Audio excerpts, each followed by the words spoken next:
खुबाई लाम सगो कदाल बीजेपीओ जानि नेसन खाबाय खुबाई लाम सगो तिप्रामाथानि बीजेपीओ जानि नेसन खाबाय खुबाई लाम सगो तिप्रामाथानि फाइनाल बीजेपीओ फाइनाल नेसन खाबाय खुबाई लाम सगो Bharatiya Janata party जिराफत Bharatiya Janata party जिराफत Bharatiya Janata party जिराफत BJP जिराफत Modi ji जिराफत Amit Shah जिराफत Manik Shah जिराफत Bharat माता की भारत माता की। मीडिया बंधुओं को अंग्रेजी नए साल का बहुत ढेर सारी शुभकामनाएं भारतीय जनता पार्टी की ओर से।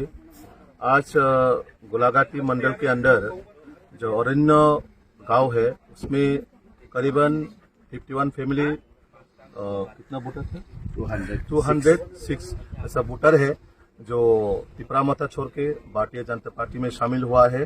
देश में एक ही गारंटी चल रहा है, अभी मोदी जी का गारंटी है। तो ये हर गांव शहर से सभी, चाहे वो सीपीएम हो, चाहे वो मोथा हो, चाहे वो कांग्रेस हो, सभी भारतीय जनता पार्टी में विश्वास कर रहा है और शामिल भी हो रहा है। और हमारा देश के यशस्वी प्रधानमंत्री नरेंद्र मोदी जी और हमारा राज्य के माननीय मुख्यमंत्री प्रोफेसर डॉक्टर मानिक शाह जी के नेतृत्व में जो सरकार चल रहा है, जन कल्याण सरकार चल रहा है। और लोग इसी उम्मीद में कि बीजेपी ही एक पार्टी है जो जनता का सेवा करते हैं।